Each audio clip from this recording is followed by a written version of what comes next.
final de la fase 3 del curso Economía General 2, titulado Política Monetaria y Fiscal de Noruega.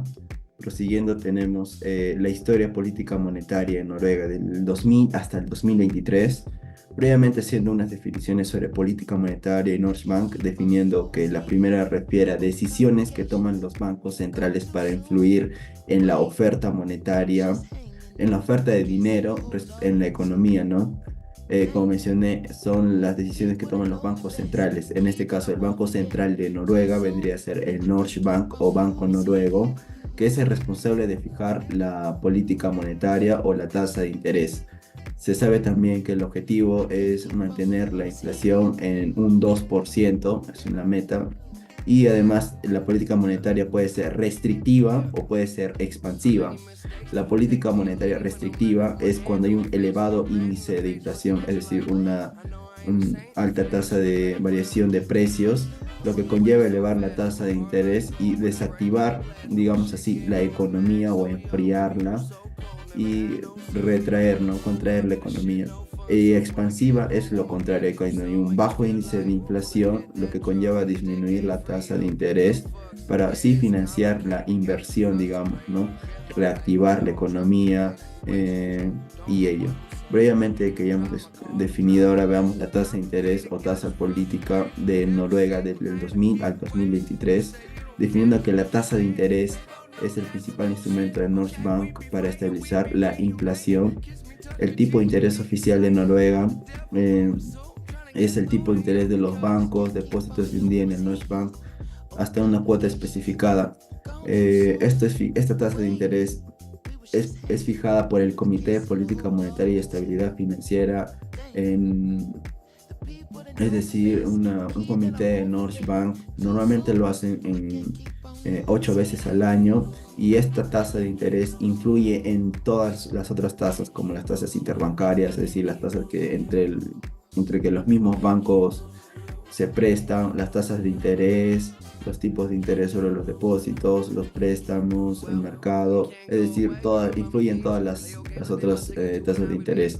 Al 2000, a diciembre del 2023 se tiene fijada una tasa política o tasa de interés del 4,5% a raíz de una elevada inflación. Acá podemos ver cómo es que, digamos, en pandemia, desde el 2020 se tenía una tasa de interés del 0% hasta el 2022, donde se empezó a elevar a raíz de la guerra ucrania o a la inflación que venía ocurriendo a nivel mundial, ¿no? Y es por ello que se iba elevando, ¿no? Y acá también podemos ver, ¿no? Diferentes como la crisis del 2008, que también se tuvo que aumentar la tasa de interés a fin de procurar cubrir la economía. Luego también tenemos la tasa de interés y la inflación. La tasa de interés refiere a lo que está en blanco, el gráfico que está en blanco, y la inflación en lo que está en azul.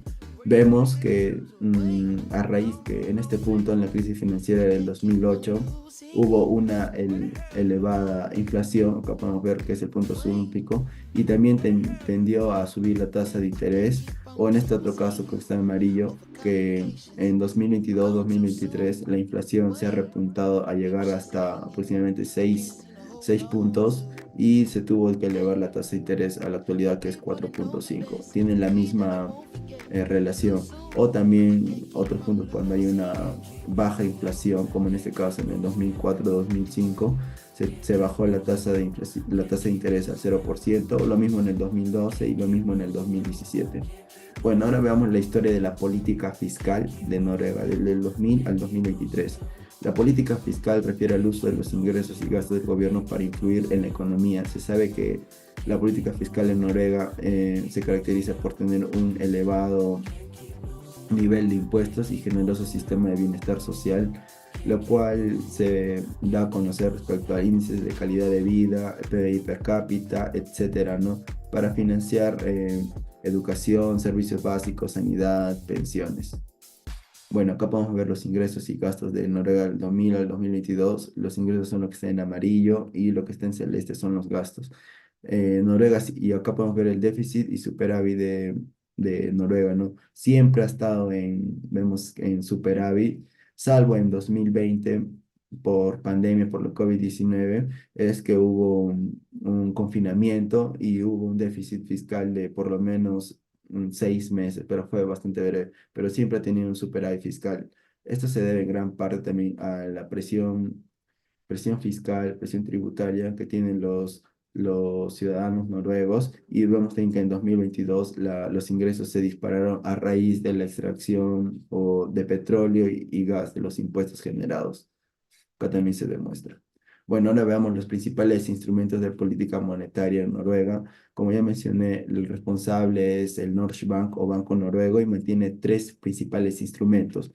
La tasa de política o tasa de interés, que es la tasa de interés que los bancos reciben de los depósitos hasta sus cuotas individuales en el Nordbank. Es decir, los bancos, la tasa de interés que los bancos se prestan al Norges Bank, la tasa préstamo un día. Esto lo hacen en un periodo corto a fin de solventar la liquidez que tienen estos bancos, la tasa de reserva, que son los excesos de reservas o que tienen que poner los bancos en el Norges Bank. Si se eleva esta tasa de interés, la tasa de reserva, se quiere contraer la economía, ¿no? Y bueno, acá también podemos ver los principales instrumentos de la tasa de política y la tasa de préstamo mundial y tasa de reserva. Tienen la misma relación. Al 2023 traen 4,50, 5,50 y 3,50. Y las tres tasas del 2000 hasta el 2023, la amarilla es la tasa de interés principal, la tasa de préstamo mundial es la verde y la tasa de reserva es la azulita. Siempre tiene la misma tendencia de subir y cuando una baja, la otra sube, la otra baja y la sube. Tiene la misma relación. Los principales instrumentos de política fiscal en Noruega vienen a ser los impuestos, los gastos públicos y la regulación fiscal. Se sabe que Noruega tiene una alta presión fiscal, que lo vamos a ver a continuación. La presión tributaria es uno de los más altos a nivel mundial en Noruega con un 44,8%, lo que esto refiere a la relación de los impuestos respecto al producto, al PBI del mismo, ¿no? Del país. Eso quiere decir más o menos que de cada 100 soles que se recauda de producción o en ello, 48 se van a impuestos. ¿Y cuáles son los principales impuestos de Noruega? Los principales impuestos son impuestos sobre la renta, el patrimonio con un 43%, el 14% con impuestos sobre bienes y servicios, contribución a seguridad social el 12%, ingresos a la propiedad con el 27%. El primero se ve con una gran denotación, casi la mitad, porque ahí también se encuentran los impuestos a lo que son el petróleo y el gas. Bueno, acá veamos una distribución del gasto público por función. Se ve que el 38% refiere a protección social, lo que está en morado, y el 13% refiere a lo que es asuntos económicos, el 17% a salud y el 9% a servicios públicos generales. Ahora entremos a un debate sobre la política fiscal en el contexto de la guerra Rusia-Ucrania, que fue el 24 de febrero del 2022. Respecto a la política monetaria y de acuerdo a los informes de política monetaria del 2022, se menciona que la guerra Ucrania ha provocado un fuerte aumento de inflación mundial de alimentos, lo que condujo al Comité de Política Monetaria, lo que estaba mencionando, que es el encargado de fijar la política monetaria, la tasa de interés. Se subieron la tasa de interés, a subir las tasas de interés a fin de reducir la inflación a objetivo del 2% que es la meta, ¿no? Vemos que la inflación a grandes países nórdicos, europeos, se dio, ¿no? Vemos acá cómo es que iba el IPC, en cambio 12 meses elevó, ¿no? En lo que refiere al 2021 al 2022, a nivel mundial, podríamos decir. Y también la tasa de interés es por ello que elevó. Desde el 2022, vemos que estaba en 0%, hasta que tuvo subidas, bajadas, subidas, y a lo que en la actualidad es 4,5, es decir, para reducir la inflación.